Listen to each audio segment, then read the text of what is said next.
Hello again, we're back after playing East Van EP. I realized I was very quiet in that one, and I know I should have mentioned this in that video and not this one, but I did actually really like those games.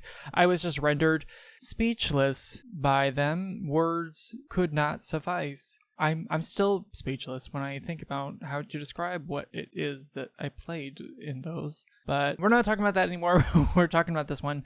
I've been putting this one off for a while because I was worried I was going to have to talk about it. And because I was worried I was going to have to talk in it about things eloquently, and I feel so guilty for kind of forgetting to talk in the last one just because I was so stunned, that I'll see if this one can bring me into a more talkative place, because I have a feeling that it might. This is called Just Another Day at the Office. Let's begin.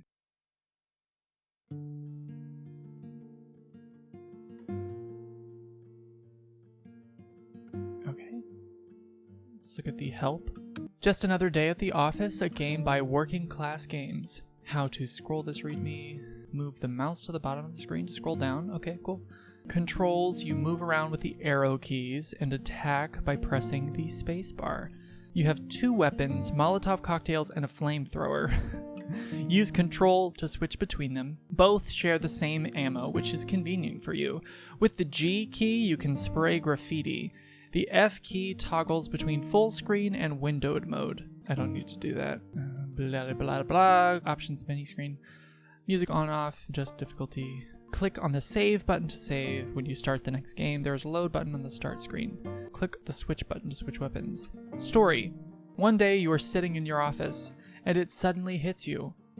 This is how I'm going to spend the rest of my life. There's not going to be some magical time years from now where suddenly I have the time to do all the things I want. I won't lie on my deathbed and think, great choice I made, giving my life for this company I hate. And just like that, you snap. It's not going to end like that. Doesn't Fred from accounting keep a few bottles stashed away? And Gina from resource management always mentions the secret stuff from her rebellious phase she keeps in her desk. That could be useful. You have no idea what this day is going to bring you. But one thing's for sure. It will not be another boring day at the office. Info. This is an action-packed thriller that features books and Molotov cocktails, reading and killing bankers. Pretty much everything is way, way over the top. Or is it? Developing this game was really fun, and I'd love to hear from you. All feedback is welcome. I'll work on bug fixes and new levels and features, so let me know what you would like to see next. Both you and the bureaucrats you encounter will say something once in a while. This happens automatically. If you don't like cartoony violence, you can adjust the violence level in the options menu. Interesting decision to include that. As an option, you can turn on and off. How to gain points. Destroy bankers, bureaucrats, investment capitalists, and dictators. Interesting that these are all kind of equivocated in this instance, or at least as a way of gaining points. They're equivalent in that way. Pick up Molotov cocktails, books, and spray cans. Spray graffiti. Destroy the financial servers. This is your end goal. How to lose points. Destroy plants and destroy books. Interesting that to gain points, these are your goals. The bankers, the bureaucrats, investment capitalists, and dictators. But the plants and books are really the ones worth saving. Like plants being not only an innocent life, but one that really only benefits you, only benefits all of us. And books, sort of representing freedom of information and knowledge. Whereas these 4 types of people, these 4 professions, it's almost implying that they are the antithesis of that. And I would argue that in a way they are, but I digress. Difficulty. The game is actually easy and easy. The game gets a lot harder in the hard difficulty setting. Enemies move faster, boss characters summon more Robocops to aid them. Some characters seek you out more efficiently. Superior versions of bureaucrats throw more paperwork at you. Enemies. Bureaucrats are small-minded, rigid thinkers. To symbolize this, they can only move up and down the screen. Interesting. Okay. I know I say that a lot, interesting, but okay. It's an interesting gameplay rendition of that. Robocops are simple police, so they only move left and right on the screen. Bankers are highly capable of adapting and destroying people, so they move intelligently. They wander the levels, and if you come too close, they'll seek you out and suck your life. Boss characters, like a certain dictator, are highly annoying and will move in certain patterns. They attack by, of course, letting others do the work for them. They can summon more Robocops on the scene. There are upgraded versions of policemen and bureaucrats who can even use weapons. Stacks of paperwork, tear gas. Oh my god. It's interesting that tear gas and stacks of paperwork are being equated here because both of them are used to subdue a populace. I want you to think a little bit more abstractly about what I mean when I say that. Tear gas physically subdues a populace, whereas stacks of paperwork subdues you by telling you that it's important work that must be done, keeping you from doing anything else. I also understand why some people who feel that they have to work this type of job to get by, to get ahead, and they might not always want to think so much about this in this type of way, in this framework, because it might make them depressed on the work that they do when they're just trying to get by. Because to be honest, I'm not sure that even most office jobs pay you all that much. So I understand the motivation for wanting to not think about it all too hard. However, it's important that you do from time to time. It's important that you do think about the larger picture and the larger scale of perhaps the mundanity of what you do and just how not essential it really is. Anyway, watch out for the movement of your enemies. Some are very dangerous. Of course, you can always take care of them. One hit from your weapons will destroy them, or you can try to avoid them. Hints and tips: sometimes it helps to move obstacles, chairs, potted plants in the path of enemies. Molotov cocktails have a longer range, but flamethrowers fire through and over furniture, windows. Okay, interesting. Cool. We got some music credits here, some regular credits. Right, so the reason why I put this off is because I was worried that I might have to field potential comments that people might have that question the use of this type of violence in this type of setting. I'll just do the tutorial so that you can see. I only did the tutorial very briefly just to performance test it, but let's do that. Hello, welcome to the tutorial. Use the arrow keys to move around. During the actual game, enemies will move. Some move in simple patterns. You can avoid them, push things in their way, or attack them. So this is us, the one who's moving around. We are armed with what looks to be either like a sniper or an assault weapon of some kind. And when we press space, we light people on fire. We throw Molotov cocktails at them. I'm gonna turn this down because their screams are a little bit louder than I had anticipated. Can I actually turn them down? No. Oh, I exited on accident. Tutorial. Okay, we're back. Let's light those two people on fire again. Oh, those are windows, I guess. I was thinking about how to address this type of representation of violence in what is essentially an office building. Now, I have recently gotten to the... It's hard to talk over the screams. Let me move my mouse off the screen. Okay, so we don't want to destroy the potted plants. You can also destroy some walls, windows, and plants with Molotovs. But you lose points when destroying plants. Plants are cool. You can move around some furniture by walking into it. Try to get into the building below. Excuse me, Burning Man. I need to threaten them with expulsion. Sue them. More money. Fuck my life. There is something over the top about this. I do like that I'm not shooting them with a gun. Adjust difficulty settings and other settings, yeah.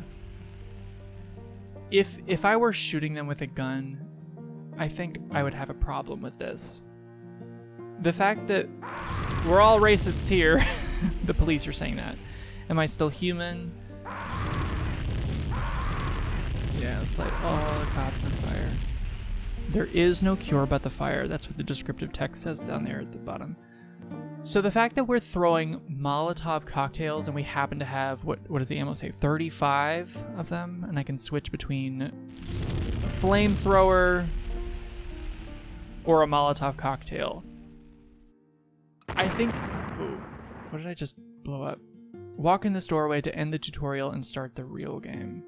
Let's just walk around the tutorial for a second while I talk. Hold on. That is Vladimir Putin. Uh-huh. Okay. I'll talk about that in a second. Some superior bureaucrats will throw stacks of paper at you. Those are deadly. Spacebar to throw Molotov. Bankers wear a dollar sign. They are more dangerous than bureaucrats. Yeah. In a way, they are. Behind these walls is a boss character. They can summon Robocops to aid them.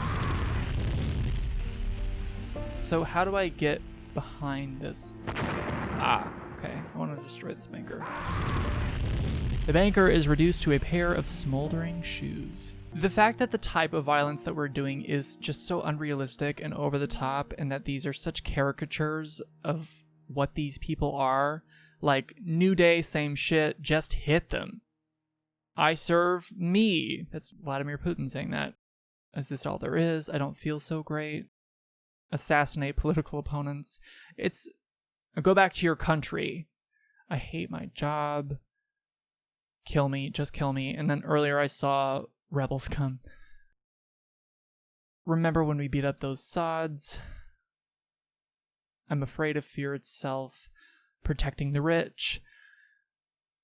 Maximum efficiency, we're all racist here. Happiness is a warm gun. One of the cops also just said, just one drink. Pepper spray in the face. Let's get in there. Just because we can. Accidentally break their arm. No cure for capitalism but the fire. Right. I'm one of the good guys. Yeah, they do believe that they're one of the good guys. So we have ended the tutorial, I believe. Walk in this doorway to end the tutorial and start the real game. Cool. Act 1, Disillusion. One day you're sitting in your office and suddenly it hits you. This is how I'm going to spend the rest of my life. Yeah, we've already read that. Why does poverty exist? Oh, shit. Oh, we face consequences now. We have more ammo. Let's dance. I'm a useful idiot.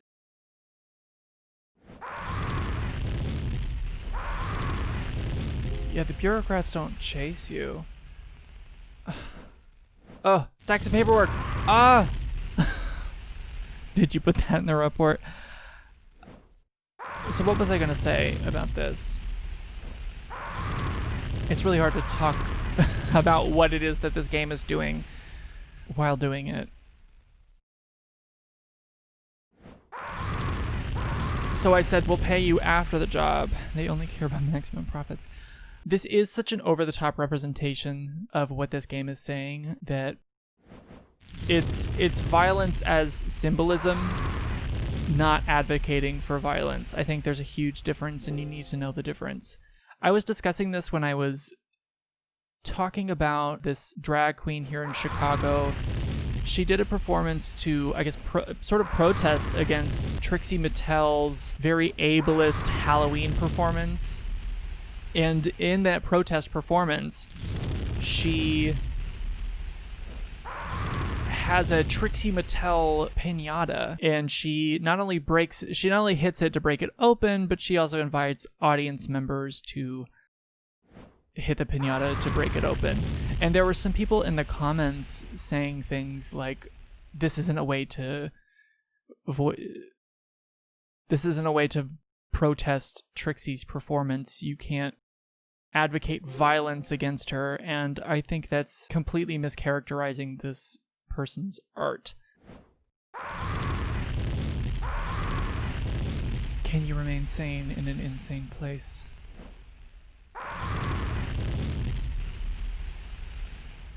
So we're just roaming around these offices, killing bureaucrats with Molotov cocktails. I think violence, it does lead to pick up a spray can. So I can use the G key to spray paint graffiti. Is that Angela Davis? I think that's Angela Davis. And then what looks to be like almost like a female version of Che Guevara. That's cool. What was he saying? So like depictions of violence in your art, it implies to me that this is an art that comes from a place of anger, and I think that anger is absolutely a valid motivation to make your art. I think that there will be people who look at this and they see it as advocating violence, but a Molotov cocktail, just having dozens and dozens of them on hand on your person, is not realistic.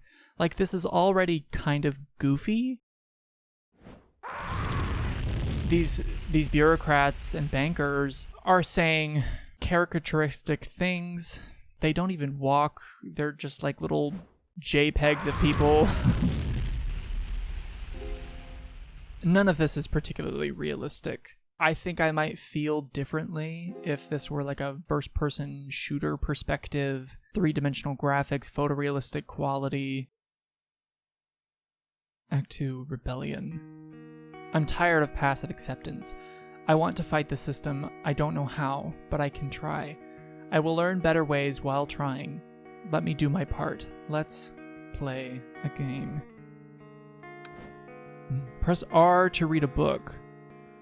There is nothing inhuman, evil, or irrational which does not give some comfort, provided it is shared by a group.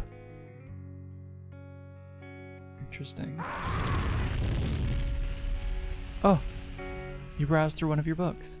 We can learn from history how past generations thought and acted. They responded to the demands of their time and how they solved their problems. Ooh.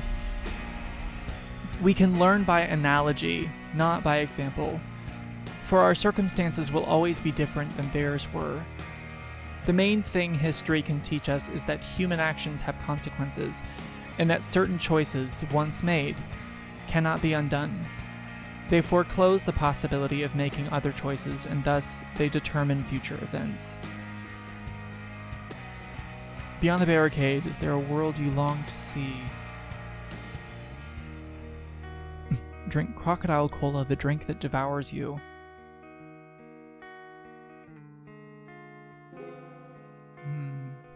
All these spray paint cans. Oh shoot. Yeah. I don't really need them, but guess we'll increase our score while we're here. How dare you?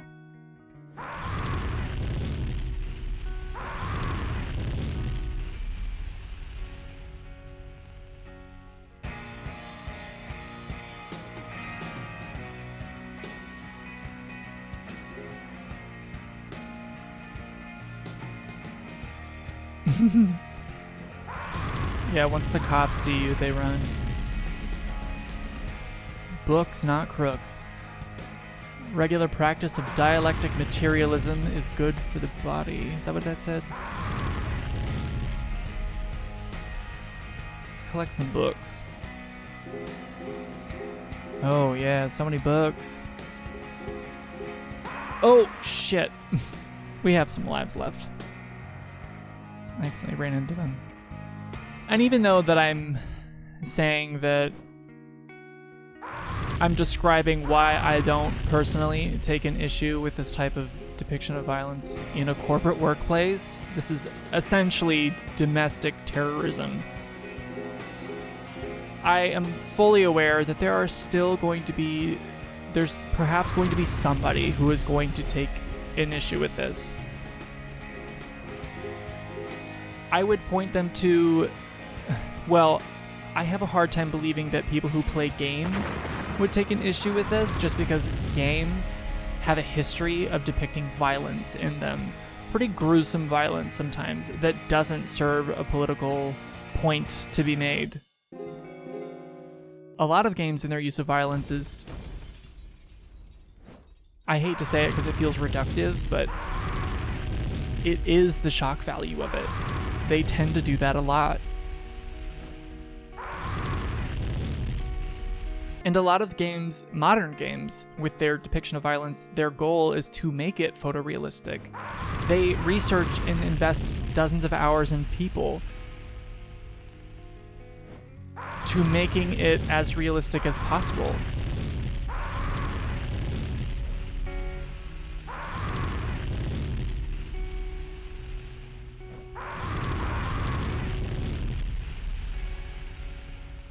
I would be kind of surprised if anybody who plays games regularly takes an issue with this, but not the tasteless and needless. What is my mission? Gather weapons and go to the World Economic Forum. What was I saying? The tasteless and needless use of violence. The use of violence in video games that has no purpose. It's not saying anything about the violence that it is portraying. A game does that, and then you have an issue with it. That would be pretty rich to me. I do have a flamethrower, but I don't want to use it yet. While we're here, let's just read a book. A Bell Hooks! Knowing how to be solitary is central to the art of loving. When we can be alone, we can be with others without using them as a means of escape. It's an interesting Bell Hooks quote to pull. Of all of her quotes, I'm surprised that was the one you chose. Act 3 resolution. This is getting me nowhere. The system is a pyramid. Lots of people on the bottom, few rich people on the top. The pyramid always stays the same, just the names change. I want real change. The world needs this whole system to go away. We need to blow up the financial institutions together. Everything back to zero. No more. I can feel it now. I can smell it. Freedom. Wow, this is a lot of cops. Maybe I should kill my boss. That's not funny. I shouldn't laugh at that. You close the book. Time for some action.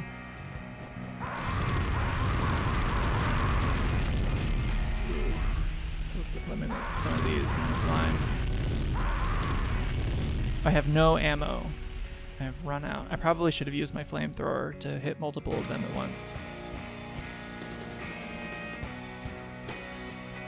Oh, the banker is hunting me down. It's gonna run into some barriers though. We need ammo.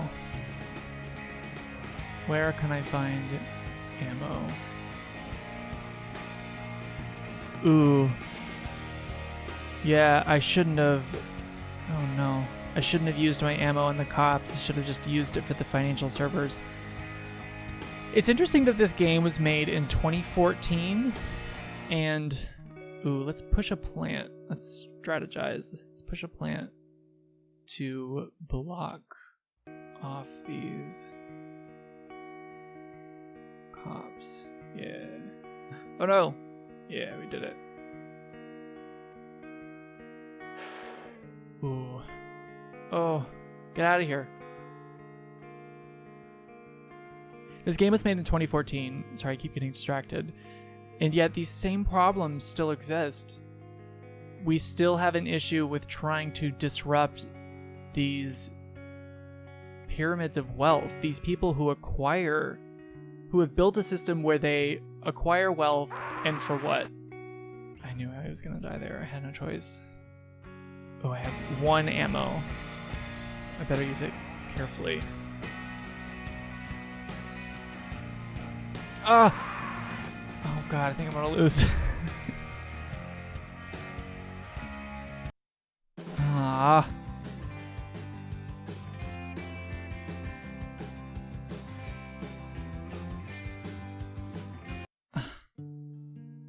Can I go?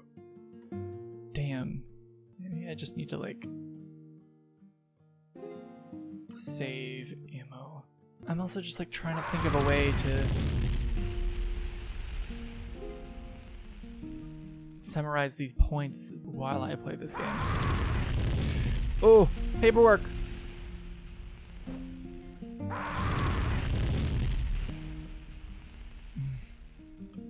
I want to get that ammo.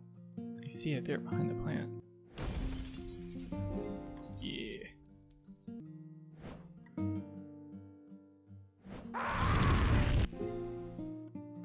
Yeah. I want to get to the end of Act 3 at the very least.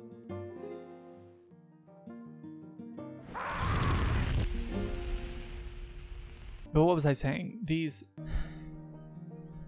systems still exist, even though we're aware that they exist only to benefit and maintain themselves. And they're almost, I would argue that I wouldn't say almost, they're cult-like. A lot of corporations have a cult-like structure. They do make you tend to believe, they do have an express goal of having you believe that this is not just the best way, but the only way. Is there any more ammo hiding? No. Come on, banker. Any more ammo hiding in here? I do have a banker though. Oh no, a plant! Damn, I didn't mean to do that. Shit, another plant. Because these systems exist not only to maintain themselves and serve only themselves, they do so at the expense of people just trying to be alive. Like, these systems protect a level of wealth that equates to a dragon sitting on a pot of gold. The people at the top of this, as the game says, pyramid, this pyramid of corporatism and wealth, they own such a level of wealth that it can only exist because somebody has no wealth. That's the issue. If you're ever wondering why people say something like semi-facetiously, like, eat the rich, it's because their level of richness exists only at the detriment of other people's ability to survive. Not to get too socialist here, but I guess I might as well, since we're here playing this game, throwing Molotov cocktails at bureaucrats and bankers. Capitalism tricks you into believing that one's personal worth is dictated by how much money you make or how much money you earn for someone else. Gather weapons and go to the World Economic Forum. Sorry, I'm just looking around for ammo. I need to collect as much ammo as possible for that last level. So I want to see if there's any more anywhere else.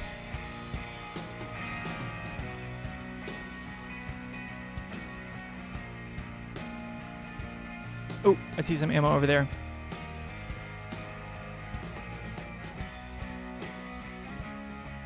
I keep getting sidetracked. My train of thought keeps getting sidetracked by playing this game.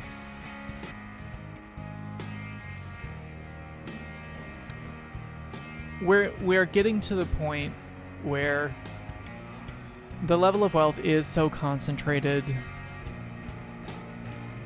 to such a small amount of people, and the way that we have presented the acquisition of that wealth and the possession of it, it sort of poisons their mind to the point that how do I describe this? It's really hard to think eloquently while playing this game.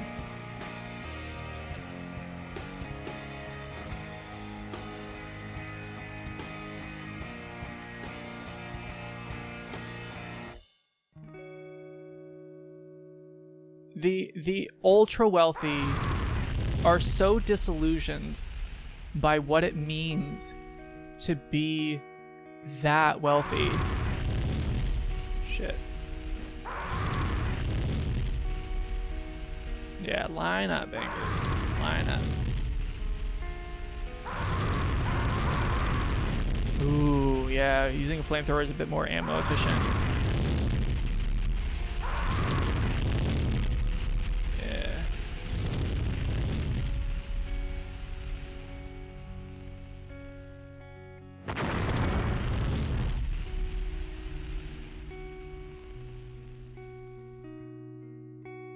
The ultra wealthy, they never seemed... Is that... We completed it. We destroyed the financial servers. Cool. You watch the financial servers burn with hope and uncertainty. Was this the right solution? You're not sure, but you do find some peace. This can be a new start for everyone. Everything back to zero. It took you some time, but you have embraced your doubts and confronted your fears. And you are stronger for it. You want to feel useful, and now you can. Because you have explored everything.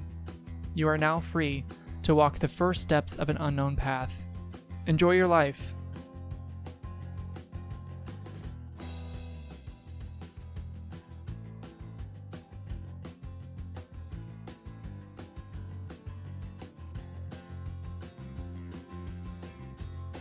I've presented a lot of unfinished threads of thought there.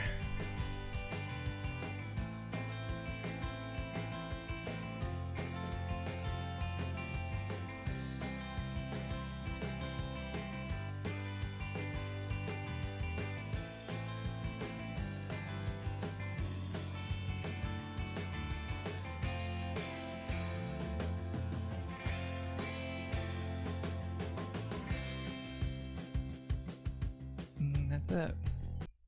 Cool. That was Just Another Day at the Office.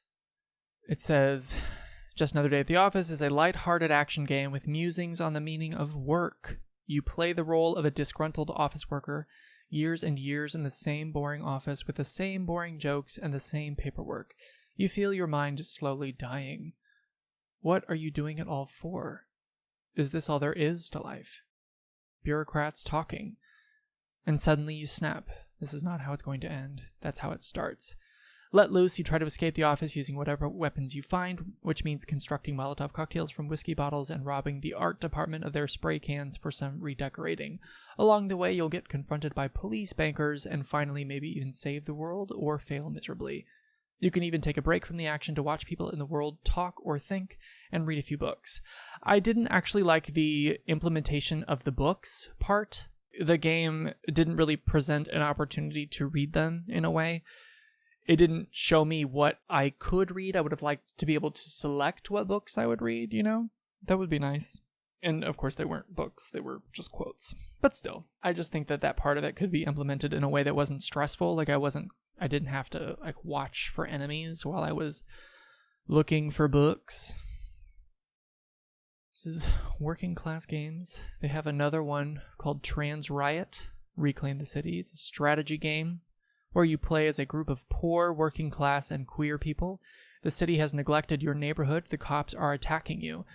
It's time to fight back. Take control of the city in this strategy game with modern and historical scenarios like the Paris Commune. Easy to learn, a challenge to master.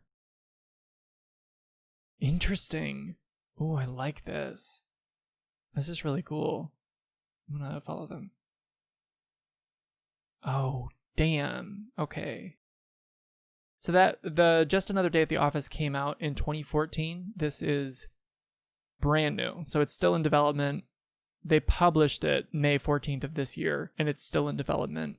That's really cool. I like that they're still making games and making games like that. Yeah, it's important to understand why people who do feel that they are a cog in the machine,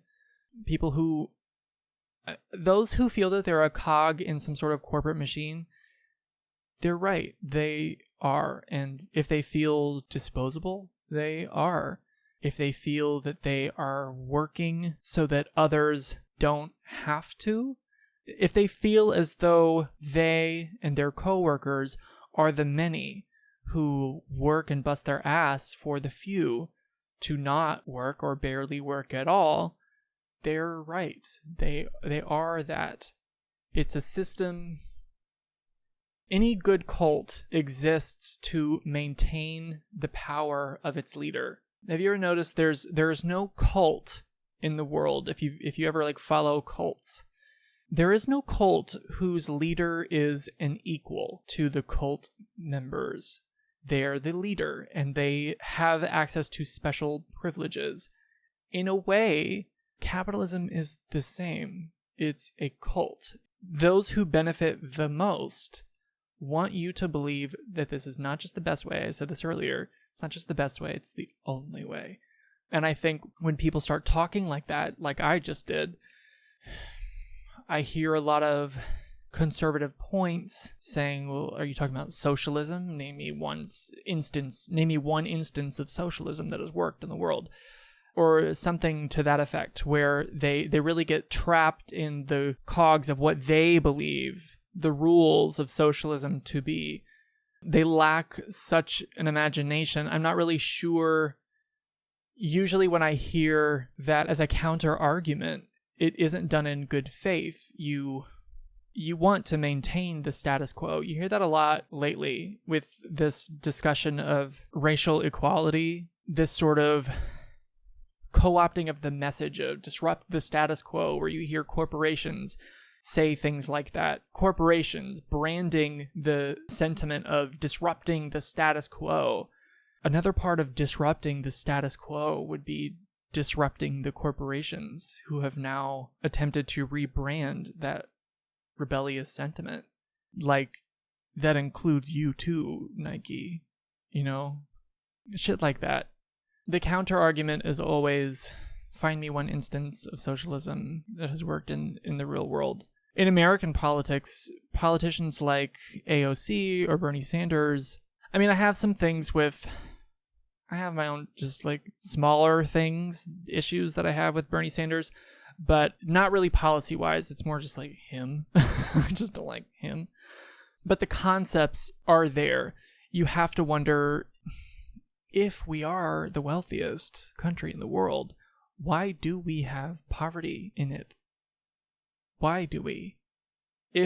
Let's just say, hypothetically, if the wealth were equally distributed, if we have created a system of wealth that functions so well that so many people don't have to work, not really, they gain this money, but it's like passive income for them. There are people at the top of this capitalistic pyramid that the money, just having it, works for them. If we have that system of wealth and they are acquiring such a concentration of it, if we have created a way of wealth begetting wealth, why aren't we redistributing it? That doesn't make sense to me. And I think I take issue with what I believe to be bad faith counter arguments to that, because what the quote unquote socialists of the left, at least in America, I'm speaking strictly about American politics, the counter arguments always tend to be about like personal freedom, or the personal freedom to accrue large amounts of wealth. Like, you should be able to maintain that personal freedom. But if the amount of wealth that you are able to accrue can only exist if there are many more people who are struggling to feed themselves, if that's the scenario that we're talking about here, why are you so quick to defend the personal freedom of the few? An unnecessary personal freedom. Like, it's not necessary. It's like a level of wealth that you cannot possibly spend it. What are you going to spend it on? Like, you could retire, like, we're talking about levels of wealth that you could retire dozens, if not hundreds of times over for one person. You could retire extravagantly. It's a number, like a level that we can't even comprehend. And you would rather defend that than finding out a way to get the many to be able to eat. I don't get it. I don't understand. It feels needlessly cruel to me, and I haven't really heard an explanation as to how it isn't cruel, how it isn't a cruel stance to take. And I know that the counter argument is often like, you want people to work for their wealth. Like, there's a lot of people who work full-time and more than full-time, and they're just not making it. They're just not making ends meet. You want so badly to believe something that isn't happening that you would rather not listen to people who are telling you that it's not working. You would rather not listen to them. You would rather believe something that isn't happening than listen to people. It's interesting and maybe worth character evaluating in yourself. People also really take umbrage to the idea of somebody getting something for free. There are people in this country making money because they have money. If that is not getting something for fucking free, I don't know what is. Like, you want to take issue with somebody sitting on a welfare check, but you don't take an issue with somebody gaining money because they have money and they've put it in the right place. Make it make sense. It doesn't. It feels cruel. Tell me how that position is not cruel. If that's a position that you have, tell me how it isn't cruelty to keep that system going, is all I'm saying. So just another day at the office is about somebody realizing that they are a cog in the machine that keeps this going, that keeps this structure forever preying on those without. Essentially brainwashing people into believing that what they're doing is valuable and inundating them with busy work so that they never have time to question what it is that they're doing and, most importantly, why they are doing it. There is a sort of existentialism that corporate people are really against. And I say corporate people, not just referring to them in their workplace or at their job. I have met a number of people who just are corporate people. They have, I hate to use this vocabulary, but they are so indoctrinated in the corporate structure that they take it with them everywhere that they go. They apply it to their politics, their fundamental pillars of belief on the concept of work, on who is valuable, what is valuable, what's a valuable use of your time, things like that. I feel like I'm all over the place. But it's just important to me that anybody watching this who might take an issue with this depiction of violence in this setting, you need to know the real validity of where this motivation for this creation of art comes from. I don't know. See, this is why I wanted to wait to play this game, because I just knew that it was going to be difficult to think and talk about. And true to my own character, I am spacey and just I got a web of thoughts that are incomplete. I don't know if any of that will be edited to make sense. I have no idea. Yeah, I think that might be it for this week. That was a cool game. But I'll do a stupid one. I'll do a lighter one to follow this up with.